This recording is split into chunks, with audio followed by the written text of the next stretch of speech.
Basta kung may problema ka o kailangan ka, magsasabi ka sa amin ni Doc. Tulad yan, maglaro ka. Hindi ka namin pagbawalan na maglaro. Basta, lagi mong ilagay sa isip mo na unahin lagi ang pag-aaral, ha. Hindi kami magbabawal sa'yo sa laro na yan kasi dapat yan kasi bata kakailangan yan. Pero lagi nating unahin ang pag-aaral.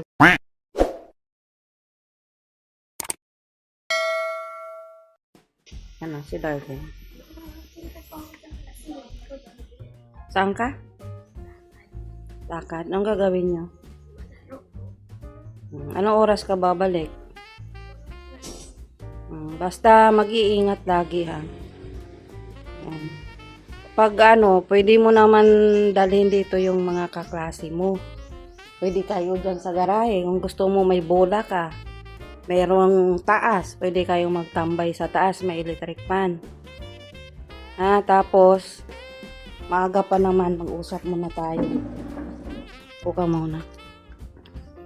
Basta kung may problema ka o kailangan ka, magsasabi ka sa amin ni Doc. Tulad yan, maglaro ka. Hindi ka namin pagbawalan na maglaro. Basta, lagi mong ilagay sa isip mo na unahin lagi ang pag-aaral, ha. Hindi kami magbabawal sa'yo sa laro na yan kasi dapat yan kasi bata kakailangan yan. Pero lagi nating unahin ang pag-aaral kasi ang laro nandyan lang yan. Wala kang maririnig sa amin ni Doc. Basta sundin mo lang lagi yung payo namin, ang pag-aaral ang unahin.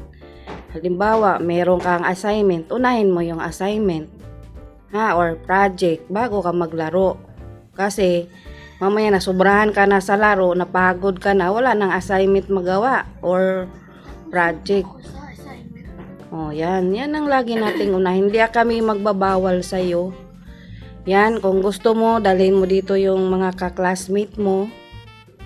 Pwede kayo dito sa taas magtambay, may electric fan dyan. Pwede kayo maglaro dahil may bola ka dyan sa garahe, malaki man dyan. Basta wag ka maglalayo, ha? Dyan lang, kasi mahirap. Mag-aalala din ako kung ano nang nangyayari sa'yo. Yan, basta kung may kailangan ka, magsasabi ka. Kasi para magawan. Kasi kami, ang ayaw lang talaga namin yung magsisinungaling ka at mapabayaan yung pag-aaral at yung sobra-sobra na sa cellphone tapos may gagawain ka pala sa school. Yun ang ayaw namin. Wala kang marinig sa amin, no, Doc, basta unahin ang pag-aaral. Kahit maglalaro ka, walang problema sa amin. Yan. Basta yun lang ang ayaw namin, yung mapabayaan ng pag-aaral at magsinungaling. Lahat kung anong problema, darling, open ka sa amin. Bali, andyan kami ni Doc sa lahat ng problema mo. Huwag ka lang mahiya. Kasi tinuring ka na namin ditong anak. Ha? Anak na ang turing namin sa'yo. Basta yan. Kung ano mang sinabi mong pagmamahal, yan nandyan sa amin yung pagmamahal. Kaya huwag kang mahiya. Ngayon, naintindihan ko pa na, siyempre bago pa lang, nahihiya ka pa. Pero lahat ng problema sabihin mo. Para ayos yung pagsasama natin. Kasi pangit yung masama pala ang loob mo sa amin tapos hindi namin alam. Dapat sabihin mo din sa amin. Kasi kami, sasabihin din namin kung anong ayaw namin, ha. Yan, magtatagal yung pagsasama namin. Kasi kami, wala kaming ibang pangarap sa iyo na maayos ang buhay mo. Yan. Kasi, di ba yung pinuntahan natin kahapon? O yung anak niya gustong mag-aral, matalino, pero saan siya ngayon? Nasa Manila nagtrabaho dahil hindi kaya ng magulang magpaaral, 'di ba? Narinig natin 'yun, 'di ba? Gustong makatapos mag-aral pero hindi kaya ng magulang kaya nasa Manila na nagtrabaho. O 'di ba? Kaya ikaw unahin mo talagang pag-aaral kasi maraming gustong mag-aral, hindi makapag-aral. Yan, sige na mag-ano ka na, ha. Basta mag-ingat ka dyan. Sabihin ko na lang kay Doc na umalis ka. Ayan na si Darlene, oh. Punta daw siya sa kaibigan niya maglalaro. Dapat may dala kang tubig. Baon kang tubig pag nauhaw. Ayan na, oh.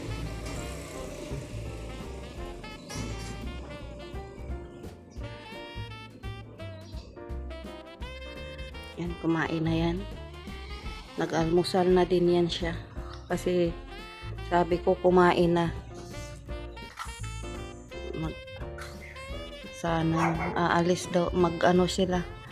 Maglaro daw siya ng kaibigan niya sa school, doon sa Takad. Sabado naman, so nabayaan ko na lang. Yan. Yan po guys, si Darlene nagpapaalam sa atin na magpunta daw siya sa Takad sa mga kaibigan niya, maglalaro. So pinayagan natin.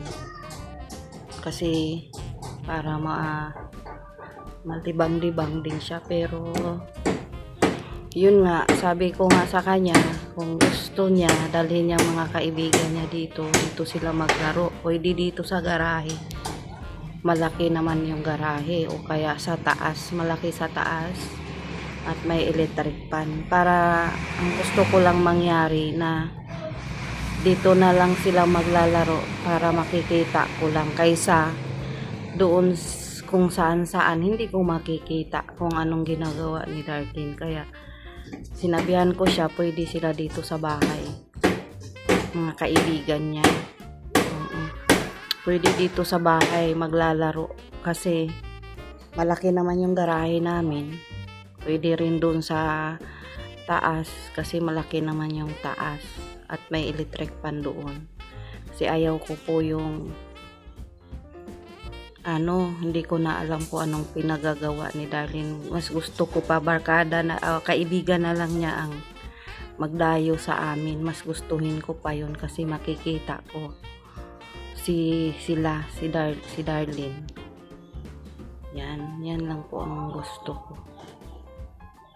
Mamaya daw alas 12 mauwi na daw siya. Tingnan natin kung alas 12 ba talaga uuwi yan. Yan guys, si Darlene, unti-unti ko lang po yung tinuturuan sa yung kalinisan, kasi po iba po yung kinalakihan niya. Kaya inunti-unti ko siyang turuan na sa pagdilinis. Tulad ng magwalis, magmap, isang beses ko pa lang siya naturuan, pero andun na po, iba talaga yung linis natin.